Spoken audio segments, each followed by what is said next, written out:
Merhabalar. Bugün İstanbul Arkeoloji Müzeleri Eski Şark Eserleri Müzesi'nde teşhir edilen ve Antik Güney Arabistan medeniyetine ait bir bronz at heykelciyi inceleyeceğiz. İlk bakışta bu eser eski bir obje olarak görünmektedir. Fakat detaylarıyla birlikte incelediğimizde oldukça ilginç veriler elde etmekteyiz. Dilerseniz ilk olarak bu mevzu bahis eseri genel hatlarıyla tasvir ederek başlayabiliriz. Şimdi Antik Güney Arabistan'ın yerel zanaat atölyelerinde imal edilen bu bronz heykelcik oldukça gerçekçi bir şekilde tasvir edilmiştir. Bu da aslında naturalist etkilerin göründüğünü bizlere gösteriyor. Çünkü yerel zanaatkarlar tıpkı Sphinx örneğinde olduğu gibi gerçekçi bir atı hayal edip bu şekilde mevzu bahis bu bronz at heykelciğini oluşturmuşlardır, yapmışlardır. Bu da aslında Antik Güney Arabistan sanatının ne kadar ileri bir durumda olduğunu bizlere kanıtlamaktadır. Şimdi gövde kısmına baktığımızda bakın ne kadar gerçekçi olduğunu görebiliriz. Daha sonra atın baldırlarına, akabinde bacaklarına, kuyruğu kısmına, başındaki kulaklara, gözlere, göz kapağına, buruna, atın ağzını incelediğimizde oldukça gerçekçi bir şekilde tasvir edildiğine şahitlik ediyoruz. Benzer şekilde şu kuşu takımının inceliğini de detaylıca baktığımızda da yani bu naturalist etkiyi rahatlıkla görmekteyiz. Tabii atın öndeki iki bacağı kaybolmuştur. Belki arkeolojik buluntu esnasında çıkartılırken kırılmış olabilir veya da toprak altında bir şekilde kaybolmuş olabilir veya da zamanında yani çok eski dönemlerde ayrışmış olabilir. Bunun nedenini tam olarak bilememekteyiz. Bir de gövde kısmında göreceğiniz üzere böyle kalın puntolarla yazılmış bir kitabe bulunmaktadır. Bu kitabe Sebe diyalektiyle yazılmıştır ve antik Güney Arabistanlıların kullanmış olduğu müsnet alfabesiyle yazılmıştır.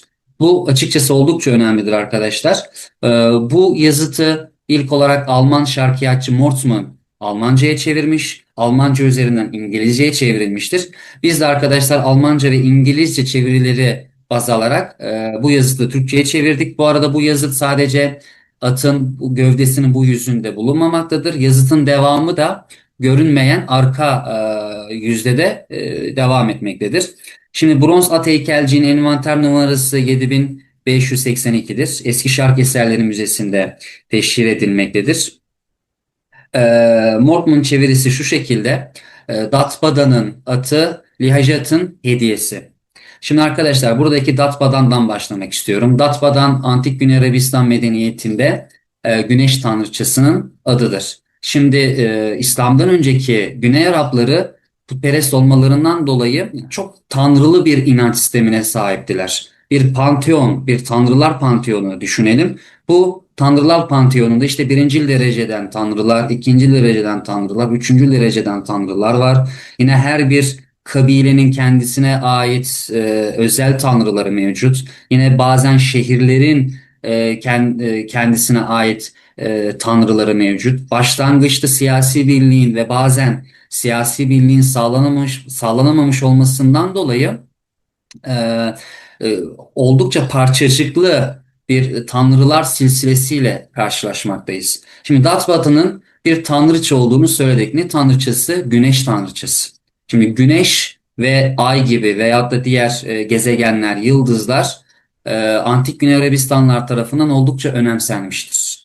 Hatta yani tapmak demek istemiyorum ama bir kutsallığın onlara atfedildiğini kaynaklarımızda görmekteyiz. Peki bunun sebebi nedir? Sebebi de şudur.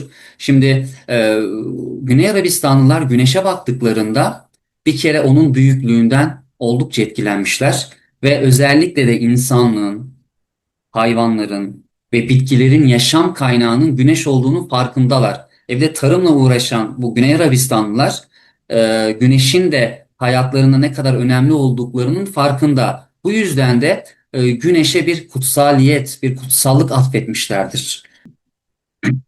Burada Lihajat'ın ismini görüyoruz. Bu Lihajat Antik Güney Arabistan'da birinin ismi. kimliğini tam olarak bilemiyoruz. Bu mevzu bahis bu atı bronz heykelci hediye olarak Datbada'na sunduğunu ifade ediyor. Şimdi bu ifade, hediye ifadesi çok önemli çünkü bu bronz heykelciğin süsleme amacıyla veyahut da dekoratif bir öge olarak kullanılmadığını bizlere gösteriyor. Neymiş? Bir hediyeymiş. Yani bir adak manzarasıyla karşılaşmaktayız. Bu at heykelci bir adak objesidir. Bu yüzdendir ki Antik Güney Arabistan kültüründe veyahut da dini temayüllerinde adakların ne kadar önemli olduğunun önemli bir göstergesidir bu sunak. Hatta şurada hemen sizlere göstermek istiyorum. Bacak ve kuyrukla bitişik bir iğne var. Şu bir iğne. Şu iğne arkadaşlar şu işe yarıyor. Bu bronz at heykelciyi çok daha büyük bir adak manzarasının sabitlendiğini bize gösteriyor. Yani bu küçük bir eserdir. Şurada sizlere göstereyim. Yani çok minimal bir şekilde bulunmaktadır. Muhtemelen şu şekilde bu eklenti İstanbul Arkeoloji Müzeleri tarafından eklenmiştir. Böyle düz bir zemine sabitlenmiş bir şekilde Datbadana sunulmuş olduğunu gösteriyor. İşte bu iğne de dediğimiz gibi o sabitlemeye yaramıştır. Peki e, burada birazcık sunaklardan da adaklardan da bahsetmemiz lazım. Yani nasıl ki günümüzde bizler işte camilere bir şeyler hediye ediyorsak, adaklar adıyorsak benzer şekilde de İslam'dan önceki Güney Arabistanlılar tanrılarına adaklar hediye ederlerdi. Tabii bazen işte bir istek, bazen bir hastalığın giderilmesi amacıyla da bu adakların tanrılara sunulduğunu, tapınaklara hediye olarak verildiğini kaynaklarımızda okumaktayız. İşte bu mevzu bahis bronz at heykelciğini de bu şekilde düşünmemiz gerekmektedir.